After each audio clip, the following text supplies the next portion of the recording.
So Catherine, what are we talking about today, and why am I going to get annoyed? Well, how easy 5500s are to do. I mean, like, don't you just need to use TurboTax because you're just plugging in a few numbers?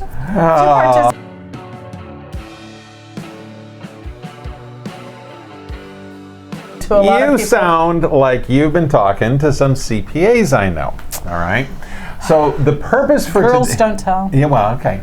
All right. The reason why I wanted to talk about this today is that we've had some instances where we've been asked to look at takeover plans where CPAs have been doing the work.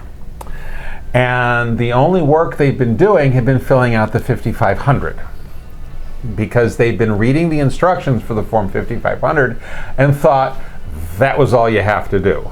And so that's why we're talking before the break, or at the intro, we're talking about cherries on top for the sundaes and banana splits, because the 5500, it's the thing at the end. There's so much more beforehand. There's so much to it. It's not just a cherry on the top. If you think about CPAs, though, everything they do is just follow the instructions, get the number, and put it on the form. And I want to say we love CPAs. We do. Yeah. But this is our lane. It's a different approach. This is our lane. Exactly.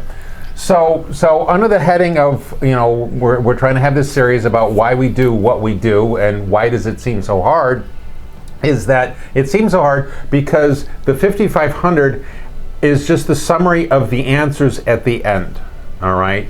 All the work that we have to do to get to that point is to double check who the total employee population is, who of those people who was eligible, of those who's a participant, who left in prior years and still has an account balance. What contributions can you have? What are the minimums? What are the maximums when somebody leaves? What's the vesting? That's all part of it, and none of those things that we have to do are on the 5500 instructions anywhere, right, Christina? Not now, no. Were they ever?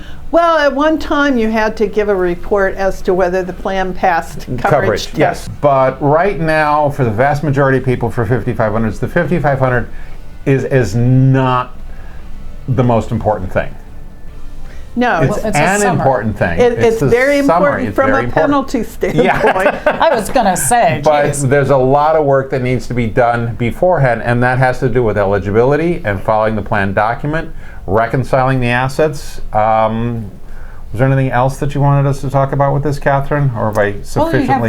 You have who has loans and what distributions were done in the year, and I mean, there's what's going on with the assets. There's a lot of information on it. Right. Expenses, the fidelity bond. Yes, there is a lot of information on the Form 5500, but it's not most of the work. No. Is there anything? What have you learned about a 5500 in the past year, Filippo? It's necessary. Okay, the 5500 is important because of penalties. And they are now in the, is it a couple, how many, what's the per day now? Oh, I don't even remember. It was 20. They keep changing it. It's over $2,000 a day now. Yeah. Right. A day. Dates are important. Dates are really important now. But it's still only, if you turn yourself in, it's for a plan with under 100 participants, it's still only $750. Right. So confession is good for the pocketbook. The soul and the pocketbook. No, actually coming to a TPA and finding out how to correct it is good. Just going and confessing to the IRS. Oh, that's true, yes. It is not.